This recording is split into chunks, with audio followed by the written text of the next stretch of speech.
ఆనకాలం వచ్చిందంటే మస్తు ఉంటాయి దోమలు. మలేరియా, డెంగ్యూ, టైఫాయిడ్ ఇట్లా ఏ రోగం వత్తదో అని జనాలు గుబులు పడతారు. పిల్లగాండ్లకు రోగాలే, పెద్దలకు తిప్పలే. దావకాన్ల బెడ్లు సాలకుంట ఉంటరుల్లా జరాలచ్చినోళ్ళు. కానీ గీలకు ఆనకాలం వచ్చినట్టే ఉందుల్లా ఎండాకాలం సుతం రాకముందు ఆనకాలం ఏంది అనుకుంటున్నారులే. అయితే చూడుండ్రి. అబ్బా! లైన్‌లు పట్టిర్రు రేషన్ బియ్యానిక సర్కారోళ్ళు ఎలక్షన్‌లున్నాయని చీరలు ఇత్తారనుకుంటార్రా? చీరలు కాదు గానీ రేషన్ బియ్యానికి. అయ్యో పాపం రేషన్ బియ్యం ఏమో గానీ ఉడకపోసి ఇబ్బంది పడతట్టే ఉన్నరుగా. చీర కొంగుతోటి, తెచ్చిన సంచితోటి, ఆధార్ కారట్లతోటి, యేసుకున్న శాల్వాతోటి గాలి కొట్టుకుంటుర్రు. ఉడకపోత భరించలేక జనాలు అనుకుంటుర్రా కరెక్ట్ చూడుర్రేది.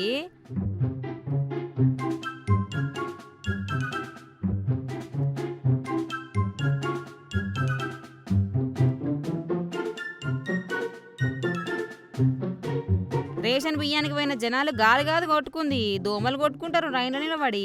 పీర్జాది కూడా రేషన్ షాప్ ముందట బియ్యం కోసం నిల్చున్నోళ్ళ కథ గిది. రేషన్ బియ్యం తీసుకోవాలంటే దోమలను దాటుకొని పోవాలన్నట్టు. ఊరి చివరనో చెత్తకుప్ప దగ్గర ఉందనుకునేరు. కొట్టు హైదరాబాద్‌లో ఉన్న ఉప్పల్ పీర్జాది గూడలో ఉంది గిట్ల కథ. రోజింత దోమలు పెరుగుతున్నాయట. చీకటైందంటే తిప్పలు చెప్పతరం కాదట జనాలై.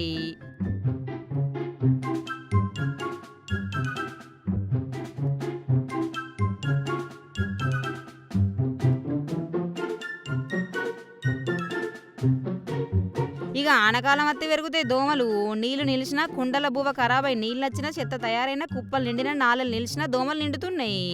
జనాలకు తిప్పలైతున్నాయి. దోమల మందులు కొట్టుర్రి, జెడ్ బిల్లలు పెట్టుకోర్రి, ఆల్ అవుట్లు ఆన్ చేసుకోర్రి గానీ గిట్ల దోమలు నిల్చోకుర్రి, రోగాల పాలు కాకురనమాట గీ ముచ్చటెరకైన జనాలు.